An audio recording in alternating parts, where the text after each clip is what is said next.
Well, I don't know what happened there, but my browser failed to play the clip. But anyway, welcome in, everyone. We're running off with some great technical start already today. So tonight we got a couple of the guys involved here. We got the crew kicking it with another version of our way too early top 25 here that you're going to see. You'll see these around, and this is our version. We tabulated amongst all the group, put it together, and we're going to kind of talk about a little bit and go through it some. Without further ado, we will get rolling here with the man up in the top left-hand corner of your screen, our buddy Robert over there of WTP for Life. What's going on over there? Put those away. It's too early for that. We ain't even got to the rankings yet. Put them horns down. Get them out of here. It's never too early for the hook 'em horn, baby.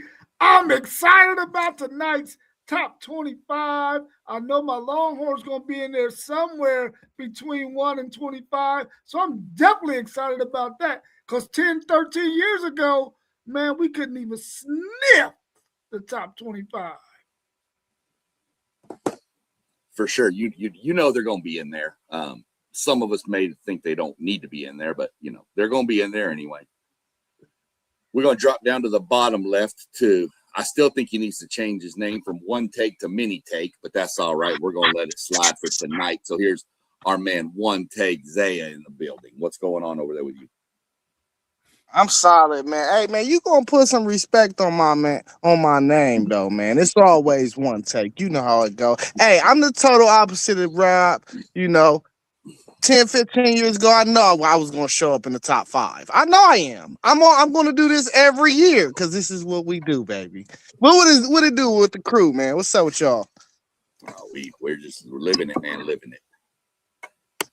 And last on our introductory list, but most definitely not least, is the man himself, Post Game. What's going on, Post Game? What's up, SEC? What's up, fellas? Man, I'm excited to get in this way too early top 25. And you know me, man, just trying to feed the kids before they eat me. For sure. Everybody kind of running through talking about they knew they were going to be there and all this. I knew we were always going to be in the top 25. It's just we had a problem with staying there. So hopefully that all has passed us in the thing. But real quick, before we get into these rankings, I do want to give a shout out. We have one of our other guys, Douglas. I call him Douglas. Doug Jones down in Houston joins us from time to time. He was going to join tonight, but decided it was more important for him to watch the SWAC softball tournament where his daughter is actually playing right now. So they're in their game right now. I don't remember who they're playing. He told me. Let me look real quick, but it's on. He told me. I don't even remember who they're playing tonight, but Arkansas Pine Bluff is in the SWAC tournament. So Doug did send his rankings in, but was unable to join to watching his daughter play. So we wish the Arkansas Pine Bluff team good luck in their SWAC run and see where they go from there. Other than that, earlier today, everybody sent in their rankings, and you know we got them all situated and added up. And how I did it was I went through and I ranked it. First place was 25 points, all the way down to 1 for 25th. And then I added up the scores across the board, tabulated them, and here's what we come up with. So outside of the top 25 teams, just missing the cut. And the only top 25 that matters, by the way, is the WTP Sports Dukes top 25. This is the legit one. So just missing the cut, you had Missouri and TCU with 8 votes each. Virginia Tech and Oklahoma State got 2 votes. And then the lovely Florida Gators received 1. So those were the teams that were just outside of our top 25. Y'all feel like any of these teams should have or could have maybe made a run up in there? Or you think this is pretty good to leave them sitting on the outside looking in? Yeah, I think. Go ahead, One Take. Yeah, I think I had Virginia Tech at a pretty solid number, like in the 18, 19 area. So No, I, you you said had Virginia Tech, right? you had Virginia Tech. This is why I print out everything. You had them 24th. 24th. Oh, okay.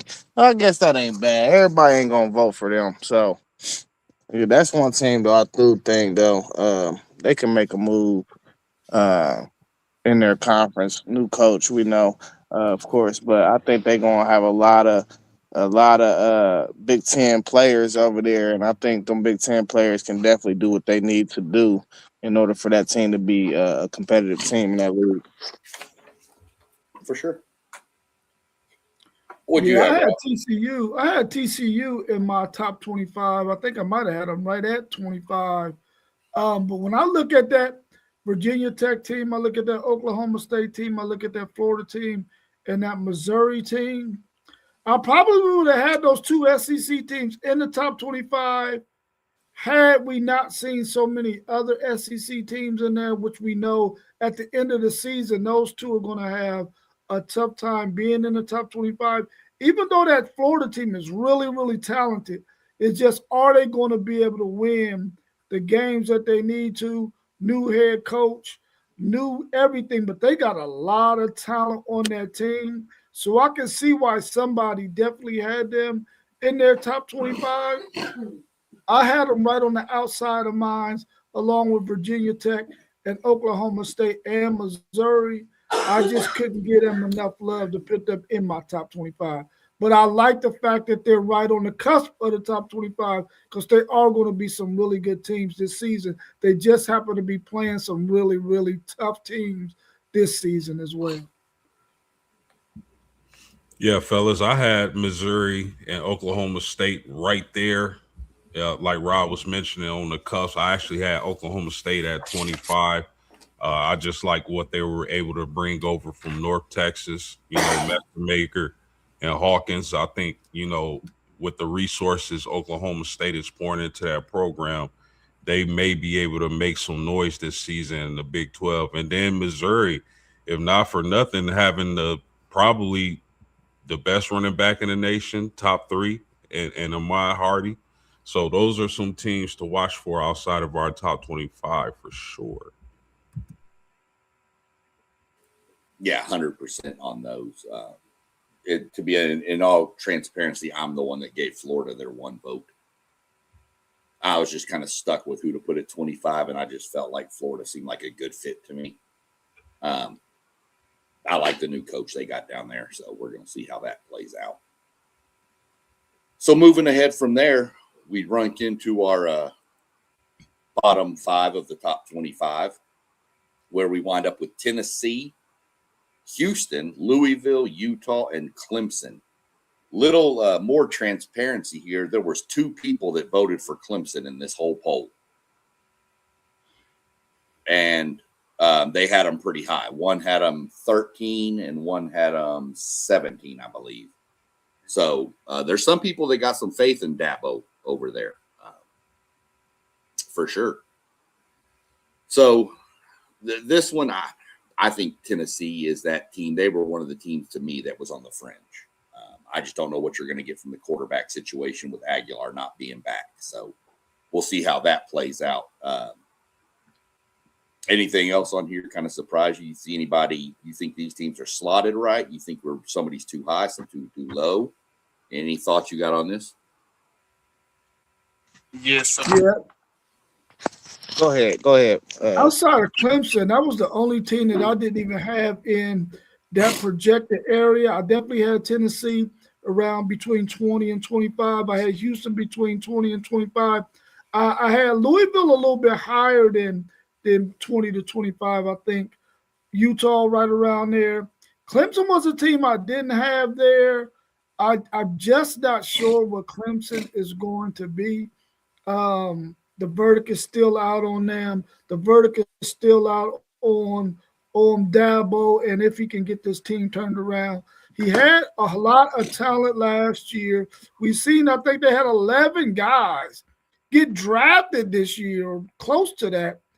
and they were horrible. And it's like, even if those guys were hurt part of the season, you still expected that Clemson team with all of that talent to be way better than what they were. They lost to, I think, a Syracuse team, and I think Syracuse put it on them pretty good. So I'm not sold on Clemson yet. I probably got Clemson in my top 35, between 30 and 35, but definitely not in my top 25. Yeah, I agree with that, Rob. I just need to see it from Clemson before I can put them in the top 25. I know Dabo is a great coach. I know he's been down lately, but I just need to see it from those guys. I want to see the quarterback situation from Tennessee. Houston is a sleeper team. I think they could make some noise this year. Also, a team that was just outside of the 25 for me was a team like Arizona, with a guy who started this would be his fourth straight year starting at the quarterback position. I don't want to butcher his name. I believe it's Fafiti, but I'm real high on Louisville this year. I think King Ho's coming over to work with the Browns. We saw what the Browns were able to do with Tyler Shuck and them having Isaac Brown, one of the best running backs in the nation. I think Louisville, along with that pass rush that they have, can make some noise this year. Utah is definitely a team to look out for. How are they going to play without Kyle Whittingham, with him going to Michigan? They still got Dampier at quarterback. It's an interesting scenario there. So this is the two teams I identified: Tennessee and Lincoln is my boy, but Louisville. This is why I like Missouri in this back half of my top 25. Post game mention, we got Ahmad Hardy. We also got Austin Simmons that transferred over, who Lane Kiffin believed, was a baller. He started over Trinidad Chambliss. So we got a little more experience. Tennessee looked like they about to start a freshman quarterback to jump out the season. But I think this Utah team, it's always going to be tough to play at Utah. It's going to be hard to win games there. So if they could win 3 or 4 road games, they were sitting right at an 8 or 9 win season. But all in all, I had Clemson in my top 25. So I can't be too upset with the first 5 teams at the bottom of this overall.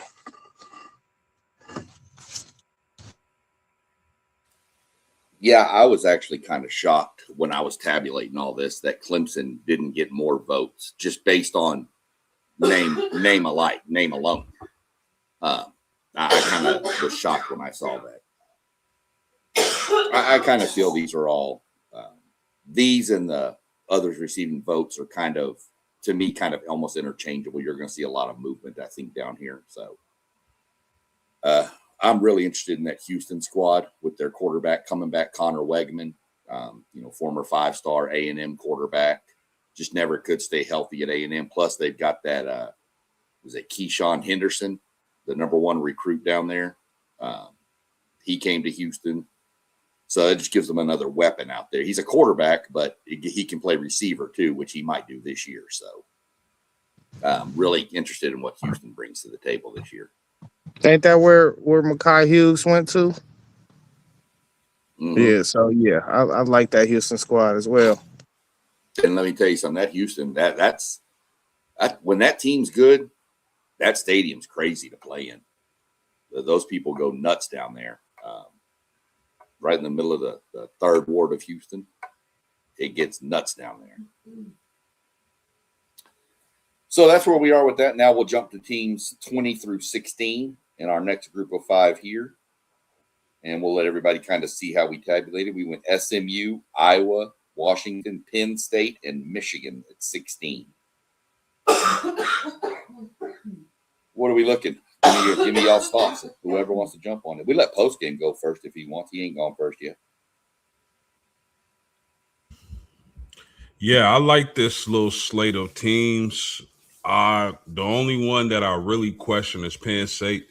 I know they accumulated a lot of talent. I like the Rocco Beck move. I think he's a gamer. But again, just like Clemson with Penn State, I want to see it first, man. They had a lot of turnover, a lot of portal additions. Michigan could be intriguing this season. Getting Kyle Whittingham to that program, I think, is one of the better coaches in America. So we'll see if he's able to do some damage in the Big Ten this year. Washington might have the best quarterback amongst this group, 20 through 16. You can make an argument for SMU's quarterback as well. Iowa's a team to watch because it seems like every year they're like a quarterback short, like they're gonna run the ball, they're gonna play really solid defense. Iowa's a team to look out for. I think SMU with Jennings at quarterback, I think he could have a bounce back year and do some damage in that ACC conference. But I like this group of teams. I really like Michigan with Kyle Whittingham, but I want to see Penn State first.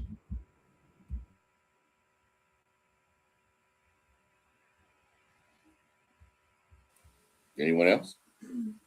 Rob, Zay, anyone? Oh, I got something to say. like. I thought one take was going. All right, I go. I like this group of team as well. I would have probably shuffled it a little different. As far as this group go, though, you got 3 schools who I think I love their quarterbacks, and then 2 I don't necessarily love. Out of this group of teams, I think Penn State maybe has the best chance to make a playoff push with the schedule that they got lined up in front of them. These other teams, I think they'll be real competitive, but I just don't see them escaping without 2 losses or more than 2 losses. Michigan, like Postgame said, he's got quarterback problems, but we keep on hearing about this dude that's behind Underwood and how the freshman running back took the reps from Marshall. We need to start seeing this backup quarterback take reps from Underwood because I'm hearing he's better. So we'll see how that shake out. But all in all, this is a good group of team. All of them going to be really competitive. Yeah, I like this group as well. I thought Michigan would probably be in the 10 to 15 range, more or less like the 13, 14, 15 range. I really like this group. I would have had Iowa maybe a little bit higher than Penn State because even though we know Penn State got some of those players from Iowa State and their style of play that Matt Campbell has fits the Big Ten, I just don't know if I would have had Penn State above Iowa, a team that we already know is going to be gritty, going to play some really good defense. I like the way their quarterback finished the season last year in that game against Vanderbilt. So I probably would have had them a little bit higher. I would have probably had Washington ahead of them as well, maybe even SMU. But I like this group because I think they're clustered right in the right area of this way too early top 25. Yeah, when I was looking at this, putting it together, I was kind of laughing because everybody had Michigan 13. I mean, you can tell when you're putting this together, and I see everybody's post. Y'all didn't obviously, well, y'all saw pretty much most of them, but you can pretty much see where all of our minds are all pretty well in tune with who's going to be what and where. There's a lot of teams moving up from this point on that are all just the same almost every line across. Correct me if I'm wrong, and I don't know, maybe somebody will know more than me about this, but wasn't Iowa's quarterback a freshman last year? The one No, who he was played a in their last transfer. game was a freshman. Oh, the last game, yeah, the one that started throughout the season. He came from like South Dakota State or something. Okay. I thought the one that played the bowl game was a freshman, and that's going to be so more experience for him with that defense that Iowa always seems to play. Iowa's a good team to watch out for here. I agree with y'all on Penn State. I need to see something first.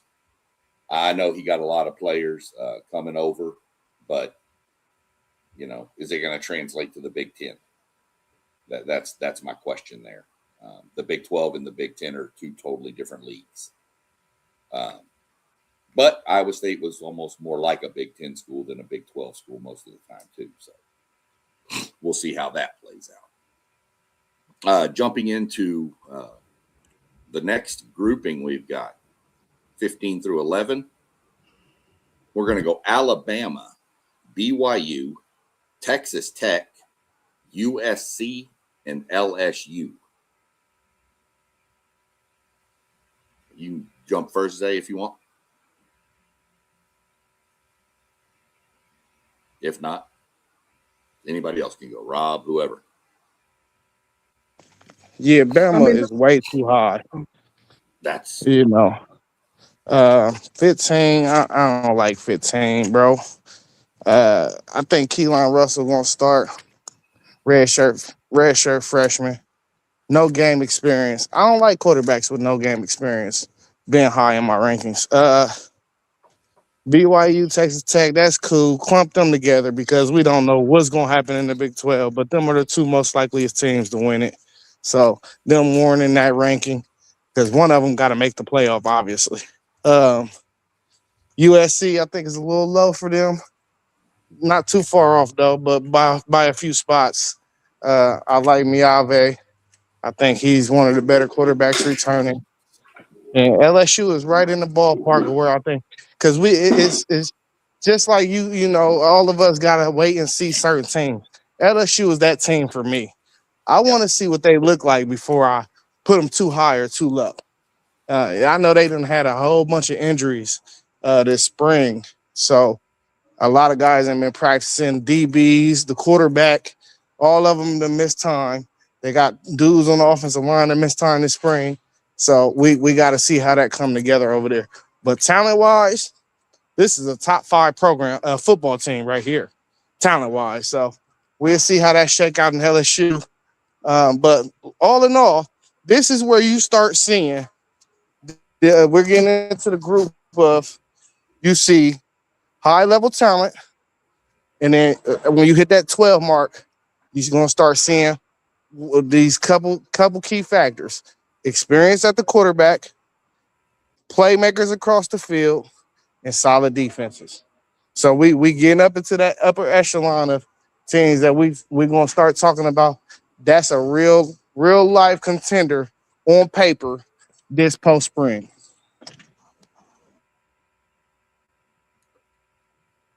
Yeah, these are pretty much the 5 teams that I had slotted in this area.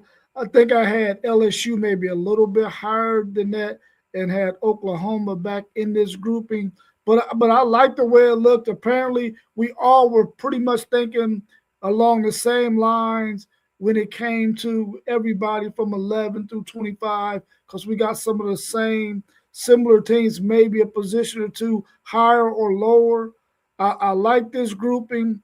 I think Alabama is probably where they should be because we really don't know what Keelan Russell is going to do with them. We really don't know if their running game is going to be back. It's a lot, like one take Zay said, it's a lot we don't really know about Alabama yet, so we can't slide them too high up in this ranking. So about the midway point is about where they probably deserve to be. LSU, another team who we feel like, yeah, you were able to go in the portal. You were able to get Lane Kiffin as your coach. You were able to get a lot of players. But with the injuries, how are they going to fare? How are they going to gel? Are they going to be able to go out there and put that production on the field? Because the last few years we've seen LSU not look so good. Probably because of their coach. And they got a much better coach now. But the verdict is still out on them. We don't want to put them too high. And we definitely don't want to put them too low with the talent that they were able to accumulate. But I like this grouping right here. Yeah, for me, this grouping is like dark horse, wild card type teams. LSU, I get it. They accumulated tons of talent. They got a really good coach in Lane Kiffin, in my opinion. But even he came out and kind of tempered expectations. Sometimes it's not that first year, it's that second.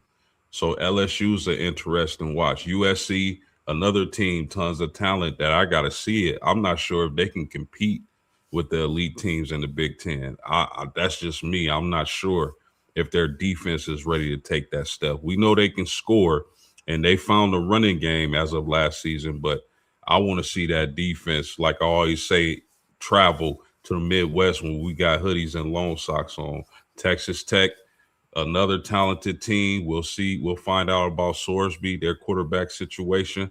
How much would that affect that team if he actually has to sit out the whole season or even possibly never come back? But Texas Tech has the athletes. How much would the quarterback position affect them? BYU is a solid team. I think BYU should be ranked ahead of Texas Tech to begin the season in a way too early. Alabama, maybe they know something we don't know because they extended their coach. We know Bama gonna have some athletes. We know they do well with recruiting, and we know what type of program that is. But I think that's a little bit too high for Bama as well. Talented group, 15 through 11, but a lot of question marks. Yeah, 100% spot on again. Like everybody in the chat, this is why you tune in. The analysis you get here is second to none. These guys say it all. LSU, we're going to see what happens. You're right. I mean, their quarterback there, that's an iffy one with me. He hasn't practiced. He's still recovering from his injury. Trying to come in and learn a whole new system and timing with all these different players. I'm going to keep an eye on that. Bama, I think Bama's low. You did mention that they extended the coach. I was listening to One Take's favorite show the other day, Paul Feinbaum. And he, hey man, leave me alone, man. He had some people calling in. If you've never listened to the Paul Feinbaum show, these people get crazy, but they were mad at the extension, saying we were used to recruiting 5 stars. He's bringing in 3 stars. I'm just like, these people are mad. They are not pleased. They were talking about firing Greg Byrne. It was crazy on there. But we're going to see what happens with that. BYU, we'll see. Texas Tech. I ranked Texas Tech based that Sorsby is the quarterback because as of right now, he is the quarterback. So until we know different, that's where I had Texas Tech ranked them on that. USC, I had USC a little higher on my list. Main reason, what they've got and what they brought in the recruiting class. Booby Feaster is a freak athlete, guys. That dude is electric. Saw him play numerous games in high school, and he is crazy. So that's kind of where I see it. I mean, these are kind of those teams that are on the edge of the playoff for us, some in, some out, but these are teams that you expect to be in the mix, I think. So now we'll jump into teams that we feel are pretty, secure in our list as the playoff teams. Jumping into group 10 through 6, where we see Oklahoma, Mississippi, A&M, Texas A&M, Indiana, and Miami. Who's got what here? Hey, Sean, refresh my memory. Where did I have OU come in at? And by any, these are 12. 12. Okay. These are post-spring rankings. And when more information comes out, I am subject to change my mind. I just think I should make that disclaimer. But yeah, so this is a good group of this is where I was saying, like, once I felt like when I did my rankings, once I got to 12, I think you started to see key attributes to each team that was slotted up here. And the main thing that I kind of was rolling with was experienced quarterbacks. So OU, you got Mateer. Mississippi, you got Trinidad. Texas A&M, they return Marcel Reed. Indiana, they got transferred from TCU, Josh Hoover in. Miami, Darian Mensah, gunslinger. These are all things I think you're going to see out of these top 10 teams is really experienced guys that got a lot of starts under their belts. Some guys was first-time starters last year, and then we think they probably going to be keen on making a jump and a leap this year. But all these teams got athletes from here on out in the skill positions, running back. OU is the one team that I could probably identify and be like, maybe they lack a little bit more skill than the rest of these teams, but that defense, if that defense can be majority of what it was last year, and they can just get a run game or just a home run threat at the wide out, somebody you could throw the ball 5-yard slant to and he could just take it to the crib. They can find one type of playmaker on offense, they become dangerous, super dangerous. So, and Mateer was banged up towards the middle of the year, so we'll see how he start his season off and if he can stay healthy throughout the year, how well he can play. Now, my wildfire team in here, I think Ole Miss might be a little too low. I think I had them at 7, and I was going back and forth for putting them in the top 5 because I'm just in love with Trinidad Chandler's game. I think he's that guy. I think he's a guy that I look forward to seeing where he can position himself into this next NFL draft, because when you hear a lot of people talking about this way too early, big board of 2027, you don't really hear his name before a plethora of guys who I think he outperformed last year. So that's a lot of good teams. We got the defending national champs in there. We got to see how that come together. But I think a lot of us as believers in SIG, Miami, we know they're going to have a good offensive line. That receiver corps is supposed to be even stronger this year. And like we said, Darian Mensah, a gunslinger. So I like this group, Hole and Ho. Yeah, I like this group as well, man. I like the fact that you mentioned the quarterbacks that we're going to see for each one of these teams. All of them have played a lot of football, and they're all really, really talented quarterbacks. And we know anytime you got that position sold up, you have an opportunity to be really, really good. And I think all of these teams will be right around this area, vying for a chance to make it to the college football playoffs. If I had to look at a team that I thought probably should be in the top 5, it would probably be that Miami team. But I think Indiana is right there as well. But I like the fact that, we got 3 SEC teams right there. That looks really, really delicious. Man, this ain't no bean pie, man. Bean pie. Listen, Oklahoma comes in at 10 in our poll. The key for me is going to be, can Mateer return to that form before he got injured? That Heisman front runner form, that's going to be key for Oklahoma if they can continue to play stellar defense. And of course, I think Parker Livingston is going to be the best transfer portal addition in the country. So that was I'm just kidding, Rob. But Parker Livingston getting there from Texas, that's going to be a good addition for that team, man. I was trying to ignore you, folks. I know. if you didn't say it, I was. But I mean, Mississippi to me is going to be real intriguing, seeing how that offense operates without Charlie Weiss Jr. and Lane Kiffin. I know they got Trinidad, they got Kewan Lacey. They should have a really explosive offense. Are they going to be able to stop people with the losses they've had to that defense? But Mississippi is going to be intriguing, man. I'm high on Chambliss as well. Texas A&M, for me, I mean, they rebuilt the offensive line. They lost a lot on the O-line. I want to see y'all quarterback, SEC Sean, if he's able to take that next step. Y'all gotta figure out the production from y'all key pass rusher as well. Indiana at 7. I had no problem with Indiana being anywhere in the top 10. But to me, and this is just me, when you the defending national champion, I'm the type of person that says you won until somebody beat you. You won until somebody beat you.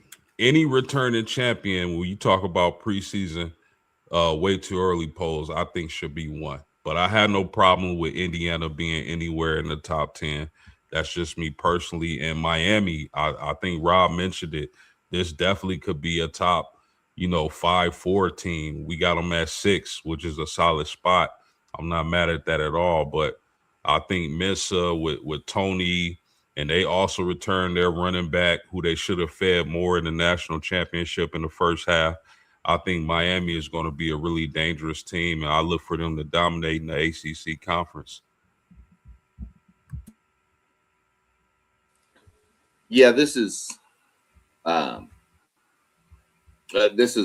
real solid group. The one team in here for me that I just don't have all the faith in the world of being in 9. I would have flipped them down. I would have probably had them below like an LSU or somewhere down in that range, in the 15 to 11 range, was Mississippi.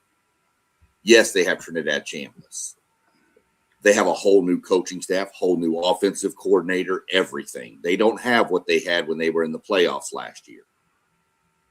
So I want to see what happens there. This is another let me see it team. They've got the talent. Don't get me wrong. I love Trinidad Chambliss. I think he's phenomenal. It's nothing against him at all. But this is a whole new system. So, and this is going to be really this head coach's first time under the microscope for a whole season. So that's the one team that I was a little bit kind of shocked that we finished up with them at 9. Oklahoma, yeah, I mean, it is what it is. They do need to find some offense. Their defense, I think, is going to be able to do what it did last year. Probably maybe not to that level. They lost a lot off that defense. What do you get from the offensive side is the question there. A&M, it's the same old thing. Let's just see. Reed needs to take a step forward and be more consistent. That's the main thing right there. We have the best wide receiver group we've ever had at A&M as a whole. We've got a stable of running backs. So, and I believe Elko did what he needed to do in the portal to shore up that run defense, which was our Achilles heel last year. If we can shore that up, our back end is going to be legit. The back end of that defense is nasty. Not quite Ohio State level from last year, but that's a pretty good back end of a defense right there. So we'll see how it all comes together for them. Indiana, I mean, I agree with you post game. They're the champions. They should be, but you're also losing a lot. So let's see what happens with Cignetti and how he rebuilds that up this year. So we're going to see how that plays out. Again, their quarterback came from the Big 12. It's a lot different ball game in the Big 12 than the Big 10. And then Miami. Miami's a team that I think is definitely going to creep up into the top 5. They're going to be stacked on offense. And if they get any kind of defense like they got last year, Miami's going to be a problem. So that's where we sit with that. I don't have a problem with any of them. Like I said, I think Mississippi's a little too high, but I could be dead wrong. They could go undefeated. I have no idea, but we're just going to have to let that one play out. If you haven't looked ahead, you can pretty much guess where the top 5 are. This was actually really close. It came down. Hold on. I'm sorry. Before we move to the top 5, I want to ask y'all a question. What? Who out of these group of teams, what player do y'all identify y'all could really see winning the Heisman? Out of the group of 10 through 6, Mensa. Yeah, out of this group of teams. Mensa. I think Mensa, to me, will have the best chance, but I think Reed has a chance. I think Chambliss damn sure has a chance. And I think Mateer, if he can get back to that form before the injury, he'll have a chance too. But the best chance, hands down, is Mensa. I'm gonna say Mensa as well, but I'm telling you on Trinidad. Oh, am I on mute? Oh, that Trinidad Chambliss, man, he he can make a bunch of wild plays, bro, that can really sway some voters. Because when that guy get to running around and then he making the plays with his arm because he's keeping his head downfield and he's able to make those plays, man, he could definitely sway some voters. I believe it's Mensa in this group. But man, I can see Trinidad Chambliss doing it as well if he gets to play, because the verdict is still out on that as well.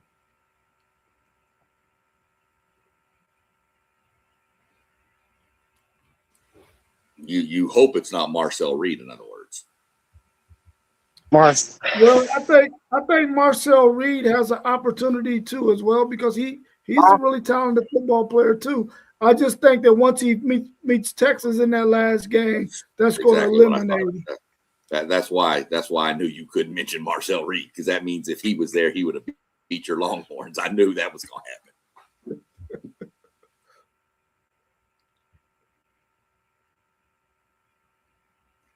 What about yours? One take? Who you got?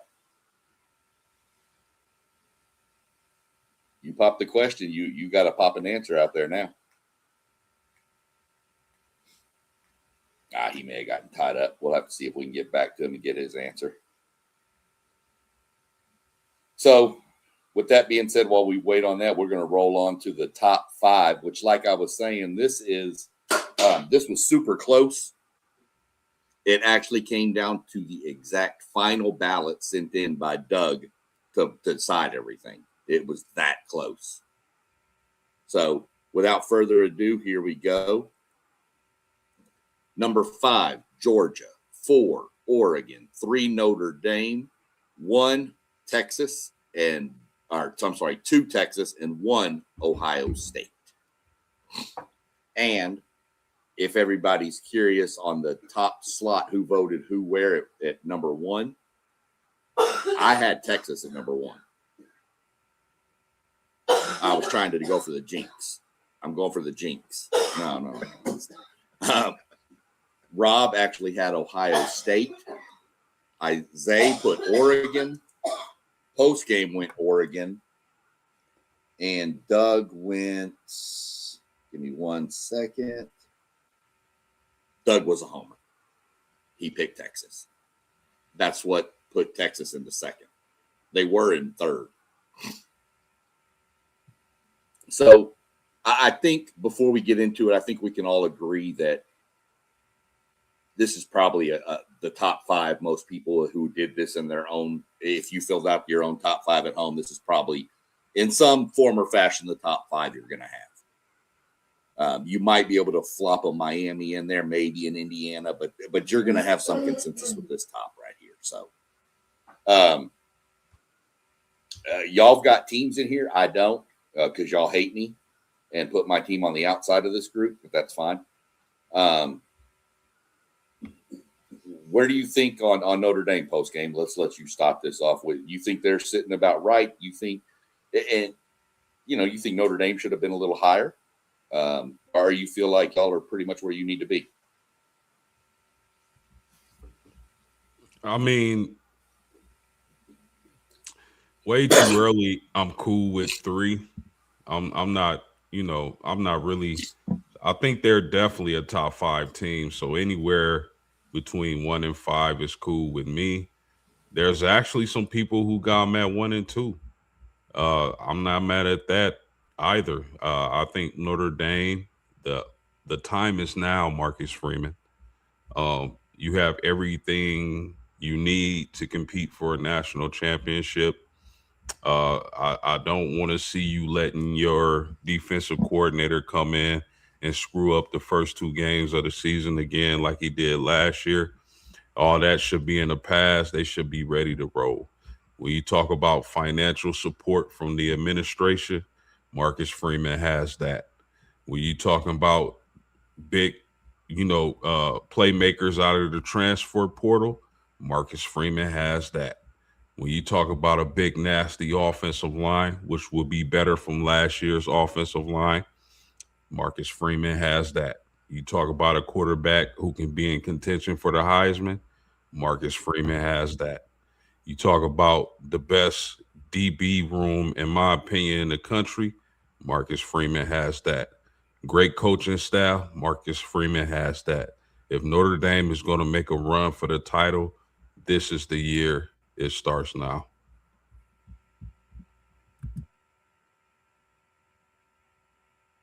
Rob, I mean, Texas is coming into this season with as much, if not more, hype than last year, with a second year under Arch, adding some additions into the running back room. I know we've talked about it on previous about your wanting to see the offensive line gel, but what are your thoughts on your Texas squad sitting at number 2 in our rankings? I kind of would like to have them maybe closer to 4 or 5, just simply because I don't want that target on my back like it was last year when they brought us in at number 1. I want Ohio State to have that number 1 on their back coming week 2 so that we can have something that we want to do to them Buckeyes like they did to us last year in game 1. But I think this Texas team has every piece they need to have themselves in the college football playoffs. They got a really tough schedule. Many people believe, there's some people who believe it's the toughest schedule in the country.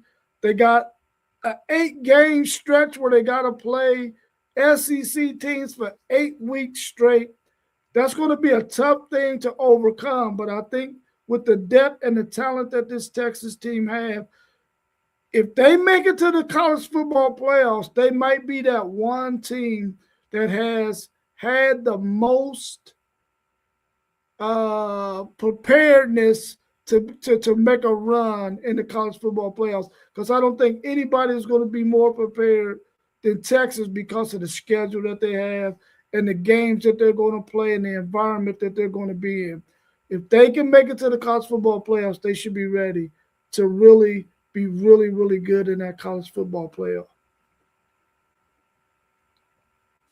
Yeah, for sure. Hello. And yeah, it is. It's y'all go bye week. Y'all get you and Oklahoma both kind of get screwed. You both get the bye week before the Red River, and then you run all the way to the end. So you would kind of wish that bye week would be after that game, as physical as that game tends to be. But the schedule gods did y'all no favor on that.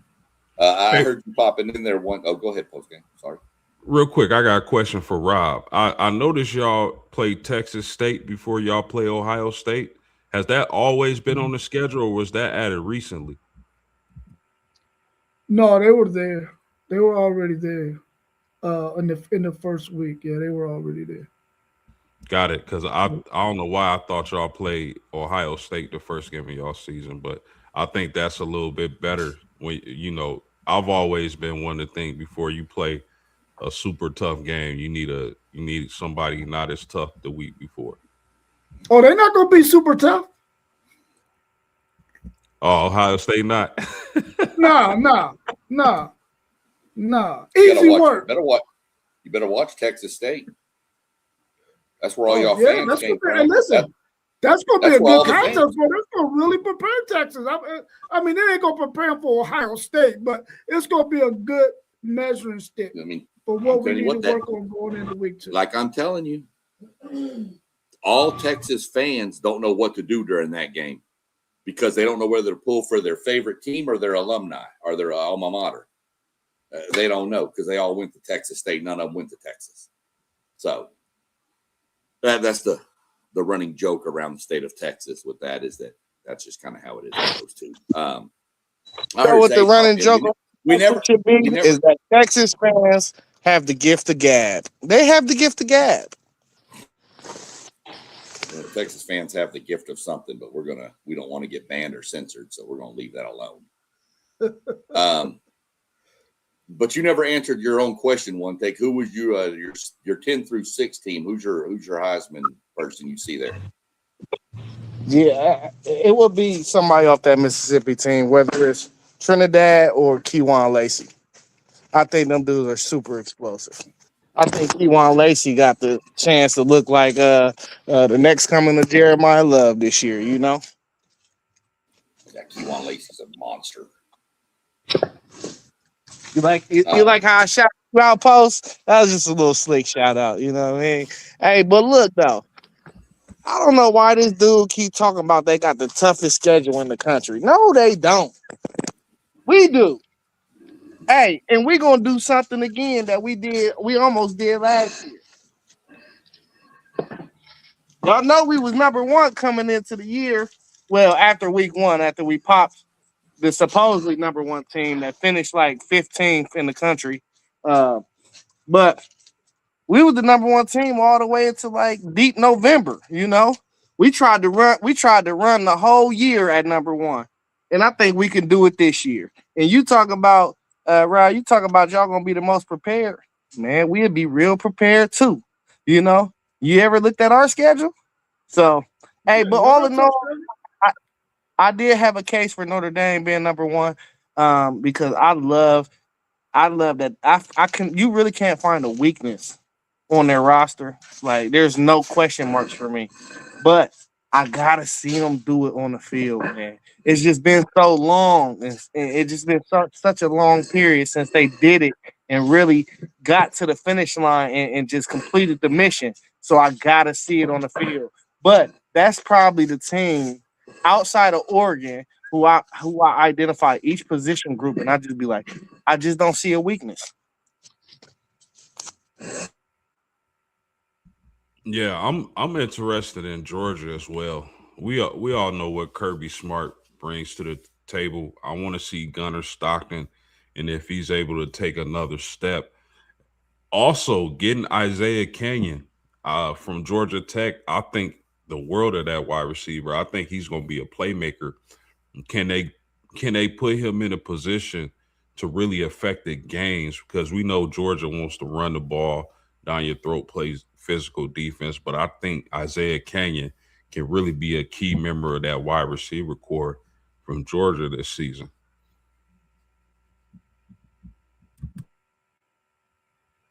Yeah, I mean, for sure. I think they kind of already rambled off about Ohio State there and what he thinks that they can run it through. So, yeah, Georgia's kind of that question to me. The Georgia that kind of came on at the end of the season where they finally figured out to start running the ball a lot more is the Georgia I think we're all used to. They do have their quarterback back again, so that's a huge advantage, of course, with Gunnar being back there. Oregon, I like Oregon. Oregon's a lot of flash, but it seems to be sometimes they like to just fold under pressure too. So we're just going to have to keep an eye on that. Notre Dame, I really like this Notre Dame team. I'm really super excited that they're not on our schedule this year. A hell of a game last year, but Notre Dame looks like they're going to be good. CJ coming back with a year under his belt. Greathouse is still there, right? Isn't he? Yep. Greathouse is still there. Great games last 2 seasons, SEC. Yeah, well, yeah. The first one was a huge defensive struggle for a while. And then last year was who had the ball last won that game. Even though we got away with a hold on the last play, I'm not even going to try to defend that. So, but it's over. It's in the past, so we can count it now. Other than that, this is a really good top 25. I kind of expected it coming from this group of guys that this is kind of where we were going to fall. There was a few of us had some outliers. I know post game's got some questions on Mississippi. He had Mississippi pretty low, and I think it's justifiable with all the changes that went on there last year. Were they playing with lightning in a bottle last year? Were their hair on fire? So all the little cliches you hear, or was it just that good of a team? So we'll have to see what happens this year. I really think it's a good laydown. I'm going to do a little more digging over the next couple of weeks, looking through all of the schedules of our top 25 and just kind of probably the top 10, really, to be honest with you, and kind of look at strength of schedules and kind of rank the schedules as I see them, difficult to least difficult. And I'll put that up on one of our shows and we can kind of debate on that, what we think. You tell me if y'all think I'm wrong or if you think it's good. And we'll debate and move stuff around. We're still a ways off. We got a lot of other things going on right now in the world of sports. So, other than that, just trying to find some time to get some stuff going. Trying to get us a quick update on Doug's daughter's softball score here before we do wind up cutting out of here. Y'all give me a second. Let me pull it up. Oh, they're down 4-1 in the top of the sixth. So, but I think they're a young team, so that's good to at least make the tournament because not every team makes the tournament in that conference. Only the top 4 in each division. So they made the tournament. I think they're a pretty young team, so that could bode well for them in the next coming years. Out of these 5 teams, which quarterback do y'all like the most?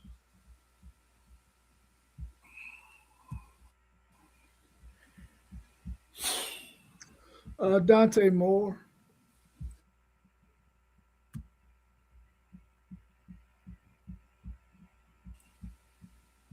Moore's a good one. I have to go with Arch. I mean, I've seen Arch when he's on throwing the ball and what he can do with his legs to get out of the pocket. Arch is not your Manning. He's not a statue back there in the pocket. And I'm going to tell y'all what, if you ain't looking at the other Manning, Peyton's son coming up, go look up some of that kid running play action and tell me that don't look exactly the head duck on the ball fake. Peyton Manning, he is 100% Peyton. That kid's coming. But he's not the Peyton Manning statue back there. Arch isn't. He can, trust me, I saw it firsthand last year.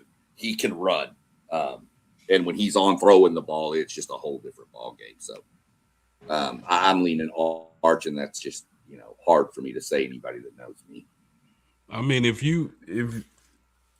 Arch finished the season really well, and if that's the Arch we're going to get for this season, I think that's the Arch that everybody was expecting at the beginning of last season. And if Arch is going to play like that, I think he's going to position himself really good for that Heisman Trophy and for Texas to be set up with a lot of success. I think out of these 5, I like George. Just right now, this is subject to change, but I like Georgia's quarterback the least. That's a tough question because you really can't go wrong with any of these guys. I like Dante Moore. Sand is a really accurate guy. I think CJ Carr is about to have his breakout year. So I mean, that is so tough, man. But as of right now in the preseason, man, I'm gonna give it to Moore. Yeah, hey, I'm saying it's 3 quarterbacks right here that can really play themselves into this number 1 pick. I think it's going to be a little, biasness towards Manning because the name on the back of his jersey. So, somebody probably had to beat him outright for that spot. Because if it's close, they going to Arch. When we talking about the NFL draft, if all these guys declare, of course. Y'all know I'm a Buckeye, man. And I don't know if y'all recall me saying this, but man, I done jumped off the Julian Sayin band, off the wagon, man. I just can't get behind him knowing that he a deer in the headlights when it's pressure. I don't like dudes like that because it showed me you ain't got the dog in you that I need, man. And with that boy that's behind him, 6'4", 235, with a rocket for an arm, and he a gunslinger, man, I'm just hey, y'all give him 6 games, man. If it ain't looking right, man, let's go with the younger cat, bro. I'm really on that because this is my last year with Jeremiah Smith, and I just want to see fireworks. And I know that boy is going to throw the ball down the field. He's going to push the ball down the field continuously. And Julian Sayin just don't do that. He the type that's going, man, hey, Rob, I know you remember this. We had Jeremiah Smith wide open for a bomb when we played y'all, and he threw it to the tight end, and the tight end dropped it. I didn't drop Like, it. I need a gunslinger, man. I want Jeremiah Smith to go out with one of the greatest receiver seasons we ever seen, because I think the boy deserve it. He worked that hard. He that good, and he love the game that much, and he don't cheat it.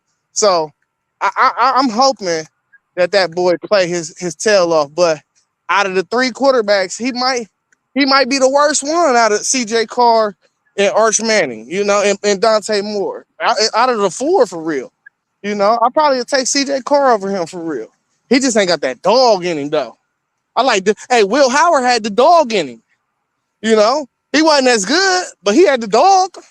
Give me a quarterback with the dog. Like, I like guys like Rocco Beck. You know, he might not be the best, but he got that dog in him. Yeah, that's for sure. So, that's for sure. Yeah, 100%. And kind of jumping back on post game, what you said about Manning last year at the end of the season is the same feel I had about CJ. And that whole Notre Dame team, of course. But I think CJ Carr got a lot more confident as the season progressed, and he was playing some of his better ball at the end of the season as well. So if you get that version of him, y'all are definitely going to be a scary, scary team in my mind. And that's one reason I didn't mention saying when we were talking about it, because I keep hearing and listening to all the stuff up with, you know, and Zay, of course, is being the big one saying it, that he wants to see the other kid come in and play, just due to the simple fact. Saying seems to be more of I'm going to take the safe throw versus trying to force something down the field and risking any kind of bad negative play. So it's kind of where I see it. It ain't even that. It just, I don't like dudes to see ghosts when they see pressure. You know? That just means you playing football, bro. You're going to get hit. He remind me of just like a pretty, because, you know, he grew up on the beach. I want to say, is it Florida or Cali? Which one he from? He from one of them. He grew up on the beach. In California. He a surfer. He just seems like a kid that don't want to be touched in a violent sport. That's all. You're going to get hit, bro. So sometimes you need to stand in that pocket and deliver a dime. Sometimes you need to take off with your feet and get a first down. This is what these things call for. Yeah, I got a question for y'all before we wrap it up. But before I ask y'all the question, you know, I don't know if y'all seen this stat that 8.1 of percentage of Arch Manning passes were dropped. Just imagine if he was able to complete maybe 5% of those things, he would have been up around 67, 68%. And his stats would have looked a little bit better. Hopefully he got the receivers that can help him, because Julian Sain, I think, had the best, and his was only 2.1% of his passes were dropped. That's amazing. That's an amazing stat right there. But my question for y'all is, real quick before you get your question, let me follow up. Wasn't you had mentioned you hope you got the receivers to kind of eliminate that, but weren't a lot of those dropped from Ryan Wingo himself? Ryan Wingo himself, yeah. Yeah. And he's back again. Yeah. And he's back again. Yeah, hopefully he get his hands together. Yeah. So if you look at those teams we got from 6 through 10, let's take Miami out, because Miami could possibly be in that top 5. Is there anybody 7 through 10 that you think could make it to the national championship and beat any of those teams 1 through 6? For me, I mean, that's a really good question, man. I think if I think Indiana for sure, A&M. I like what Elko is doing with that program. The offensive line is what I got to see from them, and of course, if Reed is able to take that next step. Mississippi has a ton of question mark, but man, they got 2 damn good players. So if I got to pick one, I like what Indiana did in the portal. I like some of the players they were able to pick up. I think the quarterback they got fits what Coach Signetti wants to do on offense, and that defensive line is still filled with dogs. So I'm gonna go with Indiana.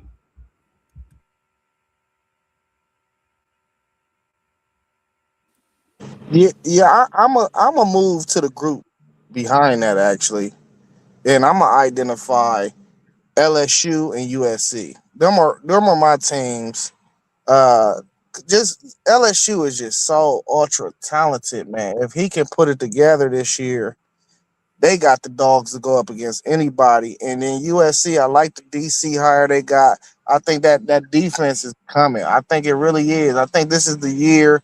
And when you look at Lincoln Riley and you look at some of his best teams, they all had a great running game, and he was able to accomplish a great running game last year. And moving forward, all you got to do is clean up the defense. So if they can clean up that defense, man, I'm telling you, they'd be able to play with anybody in the country.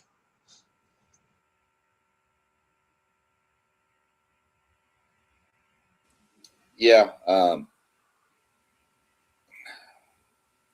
back and look here. Yeah. Everything falls right. I like what A&M's got. If Reed can progress from what he progressed from year 1 to 2, if he can make that same type jump to year 3 with the depth that we have on that whole team, this is our deepest roster that I can remember in years. 2-3 deep across almost all the positions that are important. You know, the offensive line is stacked with depth. The defensive line's got depth. So it's just a matter of can it all come together. I could see A&M making a run. Indiana, you don't count out Signetti. And Miami, I could see. Well, we said we leave Miami out of that one. So A&M, Indiana. I don't see Oklahoma doing it. I don't have faith in their offense. And you mentioned USC's defense. Didn't they hire Gary Patterson to be their DC now? See, I'm not. I think the 3-3-5 is overblown. I don't think it's that good of a defense, to be honest with you. I don't like it. I think it worked when he was running it at TCU, but I think the times have bypassed that defensive scheme. So Ask Texas about the 3-5. that was back then. That's back then, yeah. Nowadays, I don't think the 3-3-5 is a good play. It's Steve Just my opinion Sarkisian on it. kryptonite. Yeah, well, yeah. So yeah, I mean that's kind of where I see it. Following a Hey, good question. you know the main thing about your Aggies, man, I be hesitant is Marcel Reed. His lows are low. They are Oh, I know. really low. Yeah, And, and that's my biggest fear. and if he could just be consistent and not have the lows, man, y'all really got a chance too, for real. Yeah, I will be honest. I love our backup, Brady Hart. But he's not quite as mobile, and we'll see what happens. We're also changing offensive coordinators, and Holman Wiggins, he was at Bama when they had Jalen Hurts. So he knows what a mobile quarterback can do. So, and he's a hell of a receivers coach. Obviously, look at what he did at Bama. So we're going to see how that changes too with the OC change. But you're right. If you give me Marcel Reed in the second half of that South Carolina game, we probably win the national title last year. Yeah, But in the first half, y'all gonna fall out of the top 10. you go Marcel Reed in the first half, we're out of the top 25. So, but yeah, that's the problem I have with us is what are we going to get from Marcel? That's my main question. But we're going to see what happens and let it play out. Like I said, it's all fun. Pads will get strapped up. You mentioned y'all were mentioning LSU. I want to give y'all a little heads up here. LSU better not complain about their schedule. Every rough game they have is in Death Valley. Yeah. They get they get Ole Miss on the road. That's going to be brutal. That's the first game of the SEC slate. But they host A&M. They host Alabama. and they host Texas. And you guarantee every one of them is going to be a night game. Yeah. So Is I don't know, hear any complaining from any LSU people that ever joined this stream. is there a team 25 to 16 that could possibly sneak into the top? Y'all could see sneaking into the top 5 by season's end. Let me put You up talk the about- 25 through 21 here. Y'all look at those teams. When everybody's got a good gauge, I'll move on to the 20 through 16s. Or maybe I should say which one of those teams has the most upside.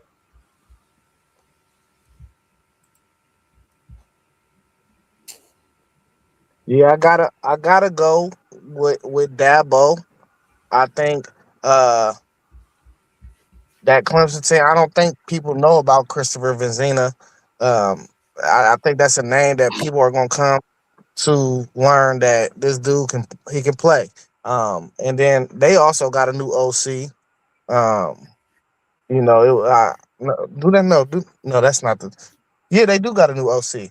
I remember. I think it's the guy right before Trevor Lawrence came. He took them out of the power I and brought them to the spread. So I think that offense is clean up.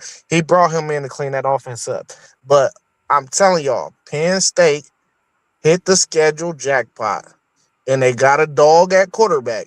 They are going to get through that schedule with only 2 losses. You can mark it right now. One take Zay called it.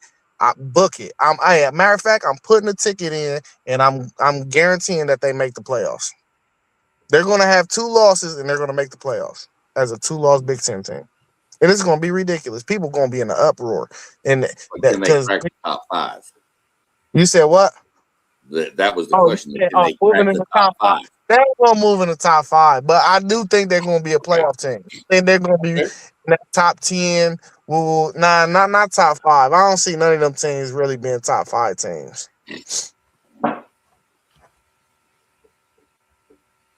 I don't see none of them making the college football playoffs. Well, I could make a case on a flyer if you want to say looking at those teams. I could take a flyer, and I could say with the athletic ability on the whole roster from top to bottom, offense to defense, SMU is loaded with talent if they can put it all together. You know, you saw them beat Miami last year. That team, there's some studs, there's some dogs on that team. They get all them kids out of the Dallas-Fort Worth Metroplex, which, if y'all aren't aware, in Texas high school football, Dallas-Fort Worth swept every state championship game. They beat the city of Houston and San Antonio in every game, all 11. Well, I think they matched up in 8 of them, and they swept all 8 of them. Yeah, So, I doubt any of these teams getting the top 5. But if I'm gonna take a flyer on one, how you feel about SMU is how I feel about Louisville. Michigan, I think the kind of stability Whittingham brings to a program with the talent, hopefully they're able to use their quarterback in the correct way. Maybe he can clean up some things. Michigan could. But, man, I'm telling y'all, and I don't even like the University of Louisville. It's one of the teams I really dislike, but I got to keep it funky for the people watching. I think Louisville can make a run in the ACC. Now, what that means, does that mean winning the ACC and beating Miami? Maybe not, but that's a team to look out for sure. Yeah, I got a question for you post game, and then I'm gonna be quiet. There's a little bit of buzz out there that says that when it comes to the college football playoffs, that Texas Tech and Notre Dame have the best chances of making it every year. They're saying Texas Tech because they can outspend anybody in the Big 12. So they're always going to bowl a roster that can probably dominate the Big 12 and make it to the college football playoffs as an automatic bid for winning that conference. And then they say Notre Dame because they can decide what their schedule is and always come out with a really good record, especially if they don't go back to playing USC year in and year out again. What's your thoughts on that talk out there as it relates to the college football playoffs and your Notre Dame Fighting Irish? Bull baloney. Because guess what? For the people saying that, we don't outside. Okay, it was a special situation where we didn't get USC back on the schedule. We had to get somebody on the schedule. We got BYU. Other than that, the majority of our schedule is already set in stone. We got Texas coming up. We got Michigan coming up. We got Florida State, Alabama, teams like that. So now they would have a valid point if Notre Dame was making their schedule the year before or months before the season. But the fact that they don't is just utter nonsense. And it's just a testament to the hate Notre Dame gets. But I get it, man. You know, people are mad at Notre Dame. They always going to be mad at Notre Dame. Rob, we've talked about this on shows plenty of times. They hate that Notre Dame has found a way to have their cake and eat it too. That's all that is. Yeah. I think we've mentioned this before, jumping in on post-game side here with that. Was the ACC sets 6-year games, right? The ACC set 6-year games with their conference, right? Absolutely. The ACC sends us those teams. Yeah, and then those schedules are made a year in advance at least. So all you know is you got to keep these dates open if you don't have it and fill in around it. You got to get what's left based on other conferences. So, you know, I don't think, you know, anybody dogging Notre Dame on that. And it's just somebody that's not paying attention and doesn't understand the inner workings of how schedules are built nowadays. You know, 20 years ago, A&M didn't have games penciled in with Notre Dame for 15 years down the road. You just didn't do that. You did it a couple years ahead of time. You know, you normally, a lot of it back then was home and home. Hey, we'll come to you, you come to us, and then the next year you find somebody else to partner up with. Nowadays, these things are made so far in advance that, you know, and it's kind of a detriment because you don't know who's going to be good. Everybody that had Clemson on their schedule last year was like, all right, we got a chance to well, Clemson wasn't good. So, yeah, that's just kind of my thought on it. People just need to get off of it. Well, I'll tell you this, folks. Go ahead, Rob. Hey, I'll tell you this, Poe game. After we beat Texas ass this year, and if they lose 2 more SEC games and not make the playoff, they're going to back out. I'll tell you that right now. No, cuz it ain't gonna happen. It ain't gonna happen. It ain't gonna happen. But I think y'all got a 10-year deal with Clemson, right? Y'all can't hear my shots fired. Yeah, we hear it. We trying to ignore it. We trying to ignore it, man, because One Take been doing that for like 3 days in a row now. Hey, I was just making sure. Go ahead. No, I was just telling he know he started it. He started it in the group chat. I don't even know why he acting like that. Yeah. I don't know. It's not. It's not. The reason I ask because it don't seem like it's loud enough, but whatever. Yeah, it was loud enough. I was just ignoring it.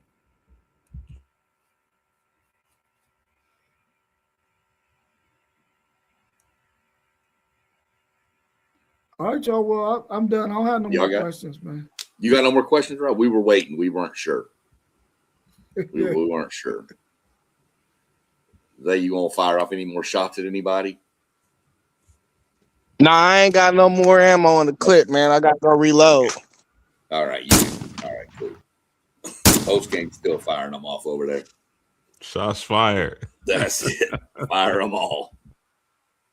So no, good debate, good talk. Like everybody's insight on some of the teams. Kind of touch base a little bit on everybody's own team too. That was really, good. I don't know about y'all, but football season can't come soon enough for me.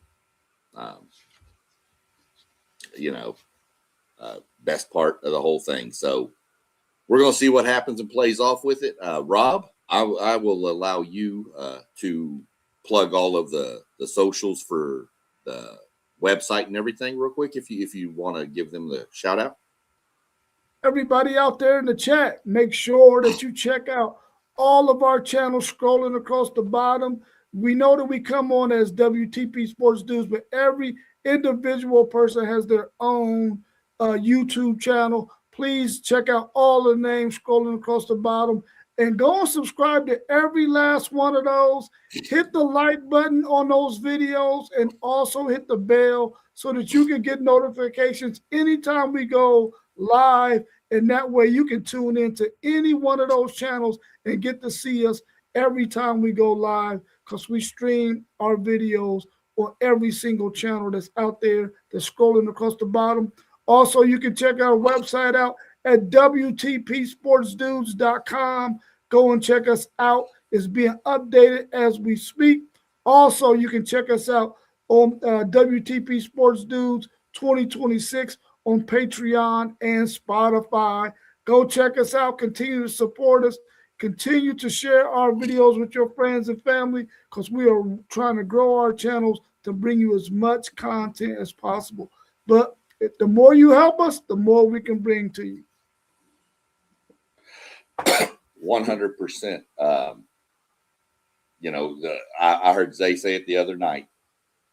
Just subscribe if you don't mind. Drop us a subscribe to all the channels. Don't cost you anything. Don't sign you up for any newsletters or any emails. Just hit up, and it just helps us grow the channel to continue to bring the sports content people want. You go to our webpage. I believe there's a place where people can ask questions on the webpage. Am I right, Rob? That is correct. If there's a topic you want us to discuss, throw it in there. We'll bring it up on one of our streams for sure and talk about it. We're here to make content for y'all to enjoy.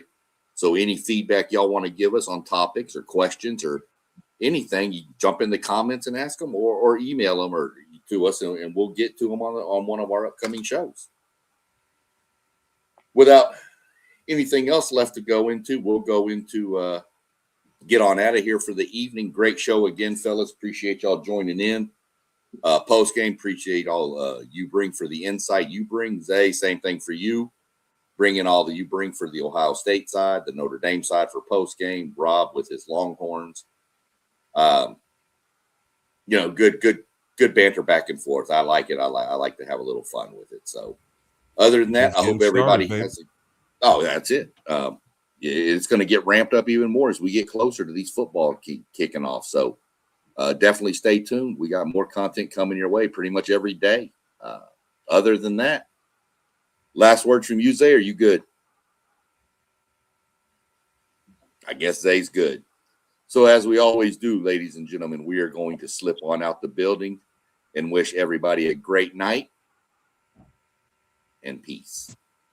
Yeah.